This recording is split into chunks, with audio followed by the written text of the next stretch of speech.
അതൊന്നും മറന്നിട്ടല്ല മോളെ, മറക്കത്തുമില്ല. നിരപരാധിയായി എന്നെ അയാൾ കള്ളക്കേസിൽ കുടുക്കിയത്, അതൊക്കെ അത്ര പെട്ടെന്ന് മറക്കാൻ പറ്റുമോ മോളെ? എന്നാലും അതല്ല, ഉള്ളിലൊരു നീറ്റല്ലേ. ഇങ്ങനെ മരിക്കുമെന്ന് അറിഞ്ഞിരുന്നെങ്കിൽ ഒരിക്കലും തല്ലണ്ടായിരുന്നല്ലേ? അച്ഛാ, മനഃപൂർവ്വം നമ്മൾ അങ്ങനൊന്നും ചെയ്തിട്ടില്ല. അത്രയെങ്കിലും ചെയ്തില്ലെങ്കിൽ പിന്നെ എന്തിനാ അച്ഛാ മകളാണ്, അച്ഛനാണ്, ഏട്ടത്തിയാണെന്നൊക്കെ പറഞ്ഞ് നമ്മളിങ്ങനെ നടക്കുന്നത്? കുറ്റബോധം അല്പം പോലും വേണ്ടെന്ന് ഞാൻ പറഞ്ഞിട്ടുള്ളതല്ലേ. അത് നമ്മളെ ചതിക്കും. ഒന്ന് ഓർക്കണം അച്ഛാ, പോലീസ് മണത്ത് നടക്കുക. നമ്മൾ നടേശനെ ഉപദ്രവിച്ചു എന്ന് വല്ലതും അറിഞ്ഞാൽ ആ ഒരൊറ്റ കാരണം മതി ജയിലിലാവാൻ. വെറുതെ നമ്മളായിട്ട് നമ്മുടെ ജീവിതം നശിപ്പിക്കണോ? മോളെ, നമ്മൾ പറഞ്ഞില്ലെങ്കിലും പോലീസ് കണ്ടുപിടിക്കത്തില്ലേ? കണ്ടുപിടിക്കട്ടെ അച്ഛാ, അതപ്പോഴല്ലേ. കണ്ടുപിടിച്ചാലും നമുക്കെന്താ? നമ്മുടെ മർദ്ദനം ഏറ്റല്ല ആ നടേശൻ എന്തായാലും മരിച്ചിരിക്കുന്നത്. ശരത്ത് പറഞ്ഞത് വിശ്വസിക്കാമെങ്കിൽ വിഷം ഉള്ളിൽ ചെന്നതാ മരണകാരണം. അത് നമ്മളല്ലല്ലോ കൊടുത്തത്. പിന്നെന്തിനാ നമ്മളെ തന്നെ സംശയിക്കുന്നേ? അല്ല, ആരായിരിക്കും മോളെ നടേശൻ സാറിന് വിഷം കൊടുത്തത്? പല സാധ്യതകളും ഇല്ലേ അച്ഛാ. ചിലപ്പോ സ്വയം കുടിച്ചതാവാനും വഴിയില്ലേ. എല്ലാ രഹസ്യങ്ങളും പുറത്തു വരണമെങ്കിൽ അന്വേഷണം കഴിയണം. നമ്മളെ പെടുത്താൻ, അല്ല നമ്മളെയല്ല, എന്നെ മാത്രം പെടുത്താൻ പലരും ആഗ്രഹിക്കുന്നുണ്ട്. അവരാരും അത്ര നിസ്സാരക്കാരുമല്ല. മുൻപോട്ട് വയ്ക്കുന്ന ഓരോ ചുവടിലും അപകടം പതിയിരിക്കുന്നെന്ന് അറിഞ്ഞുകൊണ്ട് തന്നെ അച്ഛാ ഞാൻ ഓരോന്നും ചെയ്യുന്നത്. ഞാനാണ് ലക്ഷ്യം, ടാർഗറ്റ്. എനിക്ക് എന്നെ തന്നെ രക്ഷിക്കേണ്ട അച്ഛാ. അതിന് ഞാൻ പേടിക്കാൻ പാടില്ല. ഒരു തരി പോലും കുറ്റബോധം തോന്നാനും പാടില്ല. ഞാൻ മാത്രല്ല, അച്ഛനും നിത്യയൊക്കെ അങ്ങനെ തന്നെ പെരുമാറണം. ധൈര്യമായിട്ട് നിൽക്കണം. ആരുടെയെങ്കിലും ഭാഗത്തുനിന്നുണ്ടാവാൻ സാധ്യതയുള്ള വീഴ്ച, ശ്രദ്ധക്കുറവ്, അതെന്നെയായിരിക്കും ബാധിക്കാൻ പോകുന്നത്. എന്നെ മാത്രം. അത് സംഭവിക്കരുത് അച്ഛാ. ഞാൻ കാരണം ഈ കുടുംബത്തിനൊരു പേരുദോഷം ഉണ്ടാവരുത്. മോളെ, ഞങ്ങൾ ആർക്കും വിട്ടുകൊടുക്കത്തില്ല. നിയമമാണ്, പോലീസാണ്. നമ്മുടെ ആഗ്രഹങ്ങളൊന്നും അവിടെ നടക്കില്ല അച്ഛാ. അതുകൊണ്ടാണ് ഞാൻ ഒന്നും അറിയാത്ത പോലെ പെരുമാറണമെന്ന് പറയുന്നത്.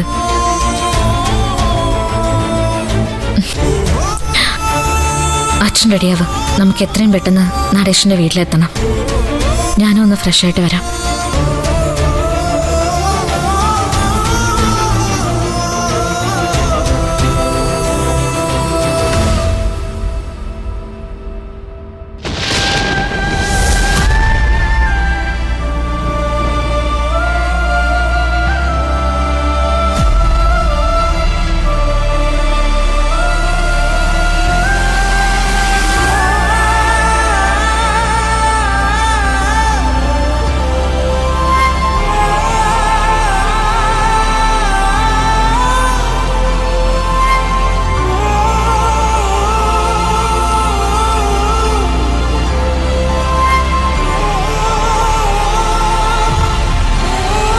അല്ല, ഇനി ആരെങ്കിലും വരാനുണ്ടോ? ഇല്ലെന്നാ ചന്ദ്ര പറഞ്ഞത്. എങ്കിൽ പിന്നെ അധികം വച്ചോണ്ടിരിക്കാതിരിക്കുന്നതല്ലേ ബുദ്ധി. അവിടെ ചന്ദ്രയുടെ ബന്ധുക്കളുണ്ടല്ലോ, അവര് തീരുമാനിക്കട്ടെ. എന്തിനാ നമ്മൾ ഇതിനകത്ത് കയറി ഇടപെടുന്നത്? അതും ശരിയാ.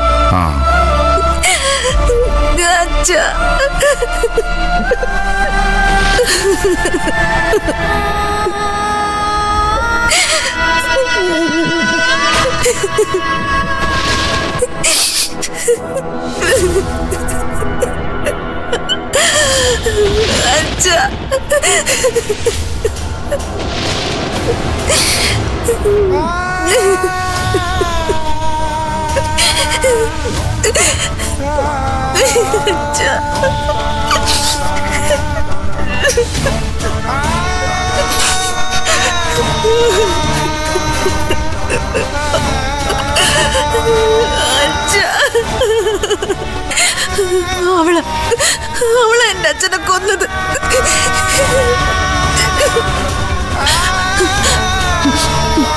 പറഞ്ഞേക്കവളോട് ഇന്നിവിടെ എരിയാൻ പോകുന്നത് അവളുടെ ചിതയാണെന്ന്.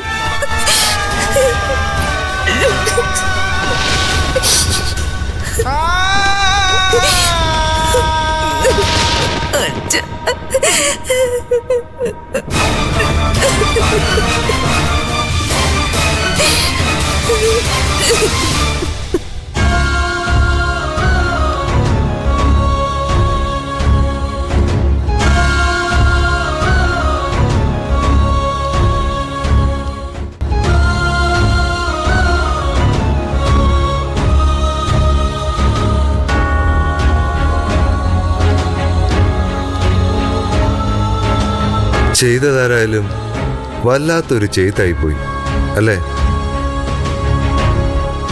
വേഷമുള്ളി ചെന്നാ മരിച്ചത്. അങ്ങനെ പോസ്റ്റ്മോർട്ടം റിപ്പോർട്ടിൽ. നടേശ സാർ ഒരിക്കലും ആത്മഹത്യ ചെയ്യില്ല. അങ്ങനൊരു മാനസികാവസ്ഥ സാറിനുള്ളതായിട്ട് എനിക്കിതുവരെ തോന്നിയിട്ടില്ല. നിങ്ങൾ രണ്ടുപേരും ഒരുപോലെയാണല്ലോ സംസാരിക്കുന്നത്. അല്ല, ചന്ദ്രയും ശരത്തും പോലീസ് അന്വേഷണം തുടങ്ങിയിട്ട് പോലുമില്ല. അപ്പോഴേക്കും മരണം കൊലപാതകമായി കഴിഞ്ഞു. കൊന്നത് ആരാണെന്നും ഏകദേശം രൂപമായി കഴിഞ്ഞു. എന്റെ വാക്കുകൾ ശ്രദ്ധിക്കണ്ട. ചന്ദ്ര പറയുന്നത് മാത്രം നോക്കിയാൽ മതി. ചന്ദ്രയുടെ സംശയങ്ങൾ എന്തായാലും അന്വേഷണ ഉദ്യോഗസ്ഥർ പരിഗണിച്ചല്ലേ പറ്റൂ. അല്ല, ആരായിരിക്കും കൊലപാതകി? അത് ഞാനായിട്ട് പറയില്ല. പറയുന്നതേ ശരിയല്ല. എല്ലാം എല്ലാവർക്കും മനസ്സിലാവും. അന്വേഷണം ഒന്ന് കഴിഞ്ഞോട്ടെ. അളിയ എടുക്കാന്നാ കാരണവന്മാര് പറയുന്നേ. അളിയനെ അന്വേഷിക്കുന്നുണ്ട് ചന്ദ്ര. എന്നെയോ? എന്തിന്? അതറിയില്ല. അളിയൻ അങ്ങോട്ട് ചെല്ല്.